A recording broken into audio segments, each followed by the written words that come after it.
नमस्कार, स्वागत है आपका न्यूज ब्लास्ट में। आपके साथ मैं हूं श्वेता मिश्रा अवस्थी। रविवार को किसका होगा सूर्योदय? काउंटिंग के काउंटर सजे, मतपेटियां खुलेंगी कल सुबह 8 बजे।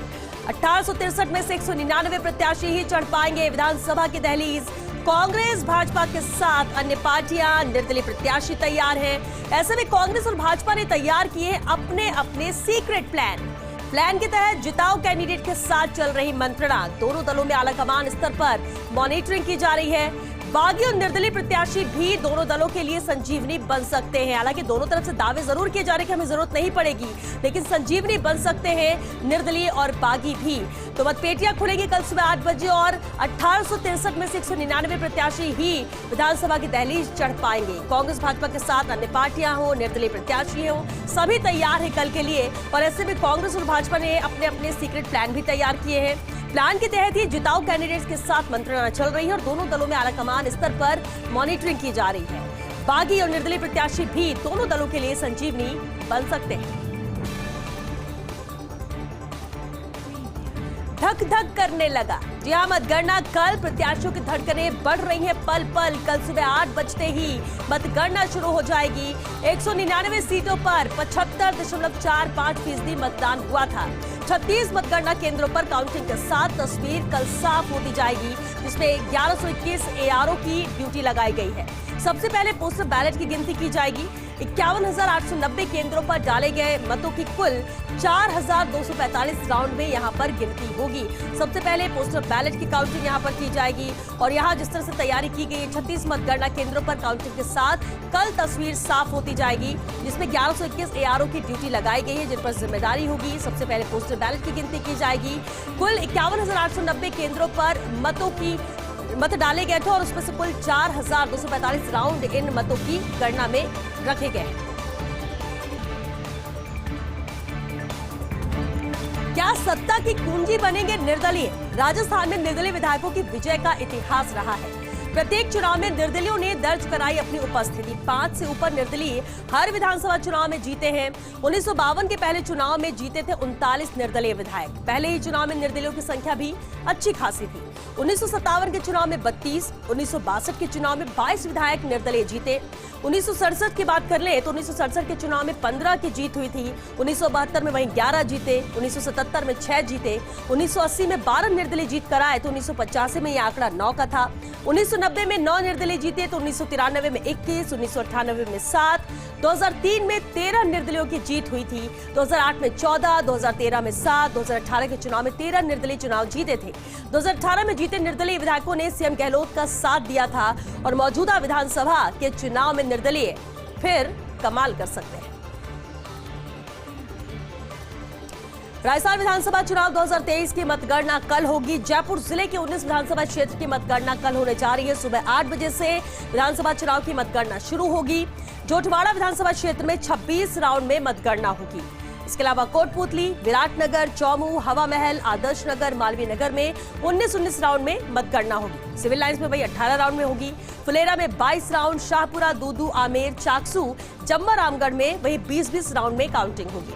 बगरुआ बस्सी में 23-23, विद्याधर नगर में 21 राउंड की मतगणना होगी और मतगणना के सबसे कम राउंड सिविल लाइंस विधानसभा क्षेत्र में रहेंगे।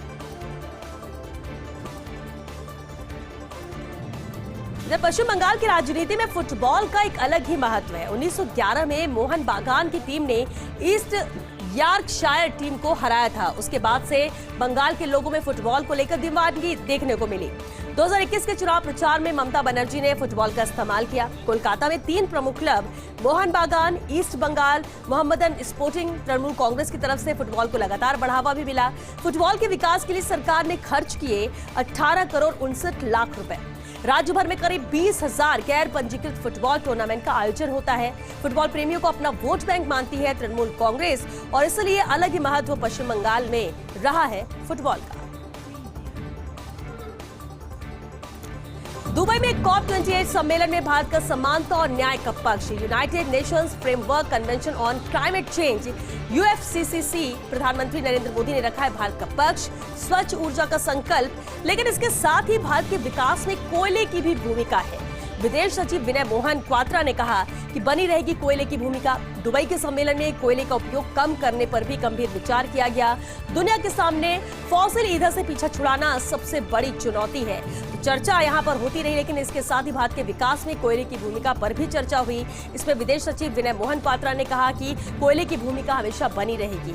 इस सम्मेलन में कोयले का उपयोग कम करने पर भी गंभीर विचार किया गया। वहीं दुनिया के सामने फॉसिल ईंधन से पीछा छुड़ाना भी सबसे बड़ी चुनौती है। 2-3 दिसंबर 1984 की रात कभी नहीं भूल सकता भोपाल। 39 वर्ष पहले भोपाल में हुई विश्व की सबसे बड़ी औद्योगिक दुर्घटना। यूनियन कार्बाइड इंडिया लिमिटेड के कारखाने से जहरीली गैस रिसी हुई। हजारों लोगों की मौत हुई, लाखों लोगों की जिंदगी खतरे में हुई। 47 करोड़ डॉलर का मुआवजा, तो भोपाल में अस्पताल का निर्माण। लेकिन हादसे के बाद अब तक बिल्कुल वैसा ही है घटनास्थल। हादसे के 14,235 दिनों के बाद भी उजाड़ जहरीला कारखाना कायम है और इस कारखाने का क्या करना है अब तक तय नहीं कर सकी है सरकार।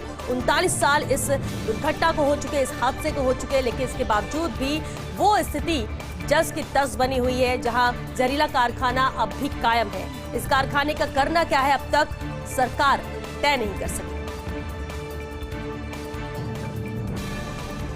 सभी जानते हैं, डायरी लिखते थे पूर्व राष्ट्रपति प्रणब मुखर्जी। निधन होने तक दिन भर का घटनाक्रम दर्ज करते थे प्रणब दा। इसके साथ ही होती थी टिप्पणियां। डायरी अब उनकी बेटी के पास है। बेटी शर्मिष्ठा ने डायरी के आधार पर लिखे हैं पिता के साथ संस्मरण। किताब का शीर्षक Pranab my father a daughter remembers जल्द ही होने वाला है। शर्मिष्ठा की किताब का लोकार्पण।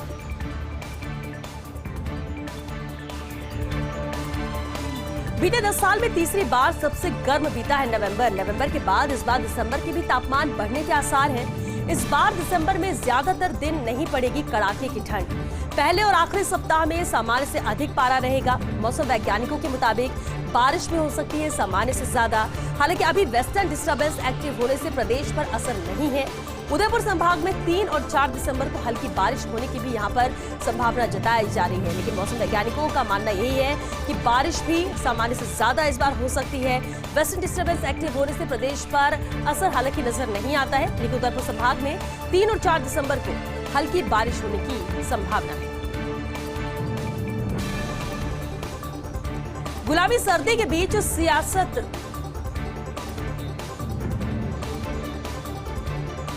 तो बीते 10 साल में तीसरी बार सबसे गर्म रहा है बीता नवंबर। मौसम वैज्ञानिकों का मानना यही है कि बारिश भी सामान्य से यहां पर ज्यादा हो सकती है। हालांकि अभी वेस्टर्न डिस्टर्बेंस एक्टिव होने से प्रदेश पर इसका असर नहीं है।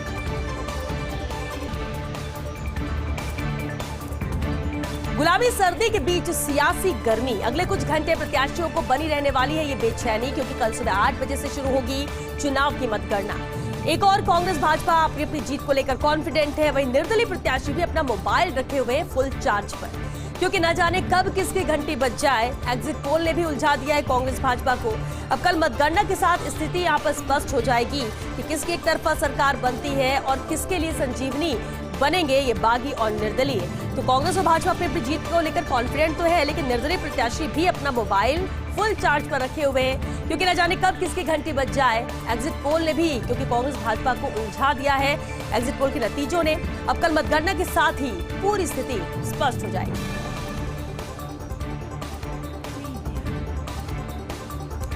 तो गुलाबी सर्दी के बीच सियासी गर्मी नजर आ रही है। निर्दलीय प्रत्याशी भी अपना मोबाइल चार्ज रखे हुए हैं। निर्दलीय प्रत्याशी भी फुल एक्टिव है, क्योंकि बहुत सारे ऐसे निर्दलीय प्रत्याशी हैं जो कॉन्फिडेंट है अपनी जीत को लेकर। तो दूसरी तरफ कांग्रेस भाजपा भी अपनी जीत के दावे कर रहे हैं, लेकिन एग्जिट पोल ने भी सभी को उलझा दिया है।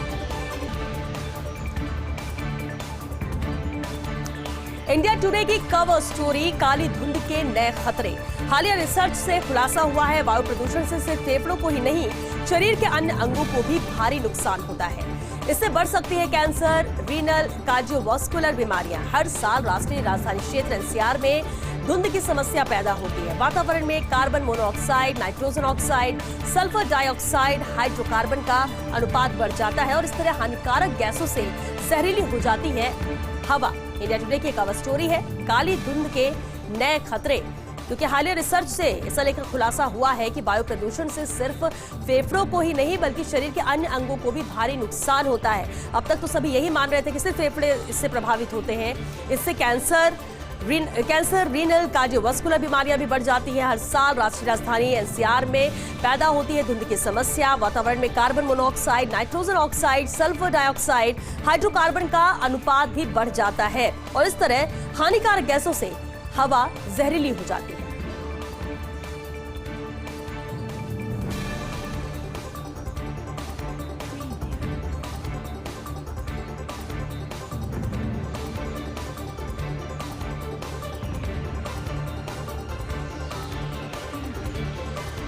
चलिए न्यूज ब्लास्ट में वक्त हो गया एक छोटे से ब्रेक का, जल्द लौटेंगे इस ब्रेक के बाद।